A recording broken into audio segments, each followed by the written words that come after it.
Yeah Raman ఏమన్నాడో కూడా మళ్ళొకసారి చెప్పుకుంటా సార్. మళ్ళీ మీరు హైలైట్ పాయింట్స్ అయితే చెప్పాలిగా. నాపై కేసు పెడితే ఊకుంటున్నా కేటీఆర్ అని ఏమంటుండే చిట్టినాయుడు ఇక ఏం పీక్కుంటువో పీక్కో, నాపై కేసు పెడితే ఊరుకుంటానా, జైలు నుంచి వచ్చినాక సైతం పోరాటం చేస్తా, వీళ్ళకు ప్రభుత్వాన్ని నడపడం చేతనైతే లేదు, ఫార్మా విలేజ్ పేరుతో రియల్ ఎస్టేట్ దందాకు సీఎం ప్రయత్నం చేస్తుడు, రేవంత్ ప్రభుత్వం 5 ఏళ్ళు ఉండాలని కోరుకుంటున్నా, సో దట్ మాకు మళ్ళీ అప్పుడే 15 ఏళ్ళు వస్తాయి, అంటే రేవంత్ 5 ఏళ్ళు చేస్తే బాగా వ్యతిరేకత వస్తుంది, దాని ద్వారా మాకు 15 ఏళ్ళ అధికారం వస్తుంది అంటుండు. సో మీడియా చిట్ చాట్లో కేటీఆర్ అన్నాడు అరెస్ట్ చేస్తే గర్వంగా జైలుకి వెళ్తా అంటుండు, నన్ను ఏదో ఒక కేసులు ఇరికిస్తారని నాకు ముందుగానే తెలుసు అంటుండు. ఇక 3వ పేజీలో రామన్న ముచ్చట కూడా వద్దాం. హరిశన్న ముచ్చట అయిపోయింది, రామన్న ముచ్చట కూడా వస్తే అయ్యో పెద్దనే రాశారు కదా. రేవంత్ రెడ్డికి నేనంటే చాలా ప్రేమ అని మంచిగా వీళ్ళ ప్రేమ వ్యవహారం స్టార్ట్ అయినట్టుంది కదా, అందుకే నన్ను టార్గెట్ చేశాడని బీఆర్ఎస్ వర్కింగ్ ప్రెసిడెంట్ కేటీఆర్ అన్నాడు. తెలంగాణ భవన్లో గురువారం మీడియాతో చర్చ చేశారు. లగచర్లలో ఫార్మాసిటీ భూముల సేకరణలో ప్రభుత్వం భంగపడిందని, దాన్ని కవర్ చేసుకోవడానికి కుట్ర పేరిట తప్పుడు ప్రచారం చేస్తున్నారన్నారు. ఈ ప్రభుత్వం అన్యాయంగా 50 మంది రైతులను స్థానిక ఎస్పీ ద్వారా కొట్టించారని ఆరోపించారు. దెబ్బలు తిన్న వారిలో బీఆర్ఎస్ వాళ్ళే ఉన్నారని, మిగతా పార్టీ వాళ్ళు ఎస్కేప్ అయ్యారన్నారు. గతంలో మానవ హక్కుల గురించి మాట్లాడిన కోదండరాం, ప్రొఫెసర్ హరగోపాల్ లాంటి వాళ్ళు ఇప్పుడు ఎందుకు మాట్లాడడం లేదని నిలదీశారు. లగచర్లలో మేము కుట్ర చేసినట్లయితే మీడియా వారు వెళ్ళి ఫ్యాక్ట్ చెక్ చేసుకోవాలన్నారు. సురేష్ అనే వ్యక్తి ఈ మానవ హక్కులు ఏమోనే మానవ హక్కుల గురించి మాట్లాడిన కోదండరాం, ప్రొఫెసర్ హరగోపాల్ లాంటి వాళ్ళు ఏమయ్యారు. దెబ్బలు తిన్న వారిలో ఈ నేరేళ్ల ఘటన మీకు తెలిసే ఉంటుంది, చాలామంది తెలియకపోతే రామన్న కూడా ఒకసారి గుర్తు చేయరు, పాపం అప్పుడప్పుడు మర్చిపోతున్న ఆయన ఏం చేసిండు. టాయిలెట్ పోతే కూడా బ్లడ్ వచ్చిందట పాపం ఆయనకు.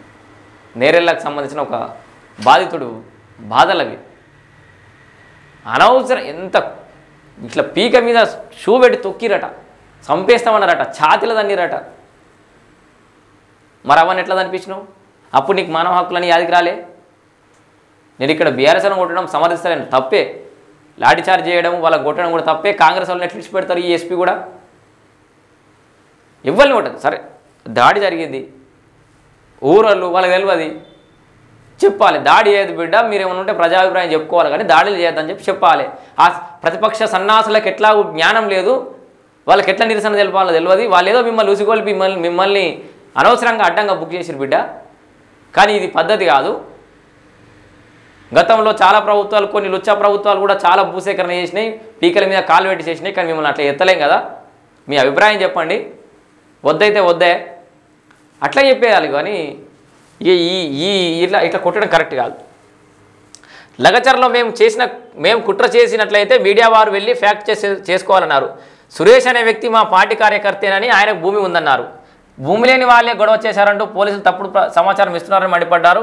మరి భూమి ఉన్నదేదో చూపెట్టే ఒక్క దగ్గర నచ్చలేదు. మరి మీకు సంబంధించిన ఆస్థానం మీడియా హౌసెస్లో కానీ ఇంకా మీ ఎక్స్లో ఏవో పెడుతున్నావు కదా, ఎక్స్లో గాయన పేరు మీద భూమి ఉందని చూపెట్టచ్చు కదా. వాళ్ళందరి దాడిలో ఎవరైతే రిమాండ్ చేసిన వాళ్ళందరూ ఆధార్ కార్డులు చూపెట్టచ్చు కదా. నేను నిన్ననే అడిగిన ఒక ప్రశ్న, ప్రేక్షకులు అందరూ ఎవరైనా ఉంటే చూడరు ఒకసారి, నేను లైవ్ నడుస్తుంది ఇంకోటి వేరేది.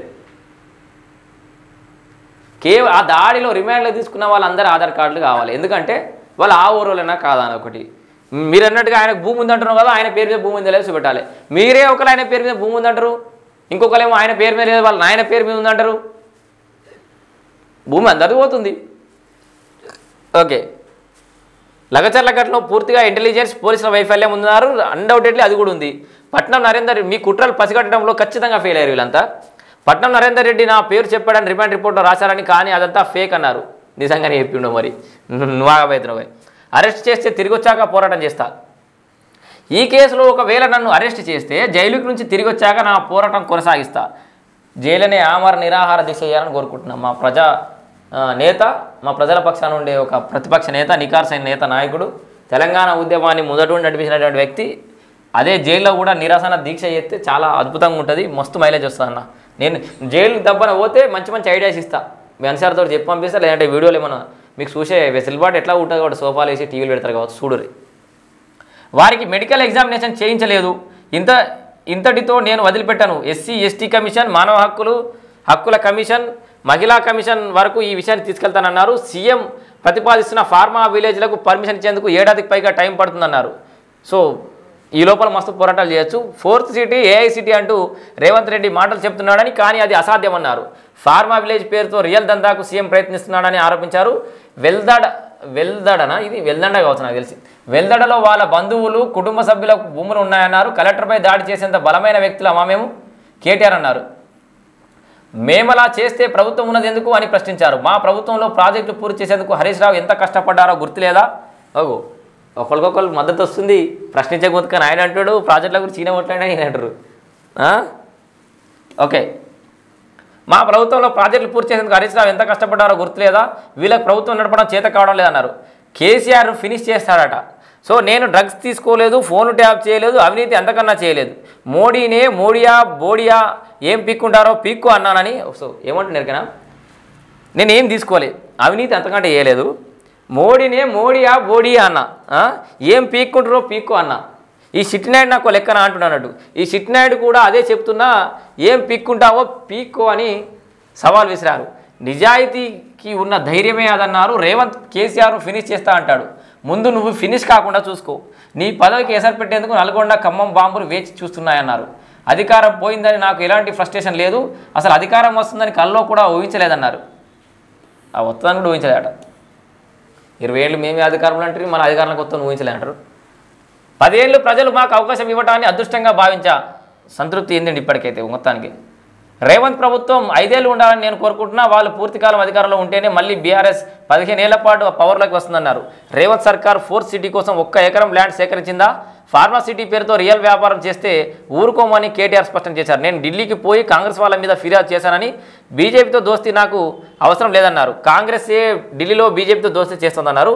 ఇక్కడ ఇంకో 4-5 మంచి ఫుల్ కోట్స్ ఉన్నాయి, అవి చెప్తా మీకు. అరెస్ట్ చేస్తే గర్వంగా జైలుకి వెళ్తా. సో మంచిదో బెటర్ రాదన్న. ఎవరిదిరా కుట్ర, ఏంది ఆ కుట్ర? నీకు ఓటేసిన పాపానికి వారి భూములను కాజేయాలనుకోవడం కుట్ర కాదా? నీ అల్లుని కోసమో అన్న కోసమో రైతన్న నోట్లో మట్టి కొట్టడం కుట్ర కాదా? గత 9 నెలలుగా రైతుల జీవితాలను రోడ్డుకు ఈడ్చడం కుట్ర కాదా అంటూ కేటీఆర్ సీఎం రేవంత్ రెడ్డిపై తీవ్ర విమర్శలు చేశారు. ఇంకా వికారాబాద్ జిల్లా లగచర్ల ఘటనలో బీఆర్ఎస్ మాజీ ఎమ్మెల్యే పట్నం నరేందర్ రెడ్డి అరెస్ట్ నేపథ్యంలో ఆయన ఎక్స్ వేదికగా మరోసారి ఘాటుగా స్పందించారు. తనను ఏదో ఒక కేసులో ఇరిగించి అరెస్ట్ చేస్తారని ముందే తెలుసని, రైతుల గొంతుకైనందుకు అరెస్ట్ చేస్తే గర్వంగా జైలుకి వెళ్తారన్నారు. తాము చేసిన కుట్రేంటో చెప్పాలని డిమాండ్ చేశారు. 50 లక్షల బ్యాగులతో దొరికిన దొంగలకు రైతుల కష్టం కుట్రగా కాక ఇంకెలా కనిపిస్తుందని మండిపడ్డారు. ఈ కుట్రలకు భయపడే వాళ్ళు ఎవరు లేరు, చూసుకో, అరెస్ట్ చేసుకో రేవంత్ రెడ్డి, చూద్దువు కానీ నిజానికి ఉన్న దమ్మేందో అని కేటీఆర్ ట్వీట్ చేసిండు. ఆ ట్వీట్ మీకు ఇందాక చూపెట్టిన. సో వీళ్ళిద్దరు బాబమ్మలకు చెప్పారు కానీ నాకే నోరుకు వస్తుంది. ఊకే గిల్లదే పంచాదా రమేష్ అన్న అని మీరు ఎవరైనా అనుకుంటే ఇక కొత్త వార్తలకు వెళ్ళిపోదాం.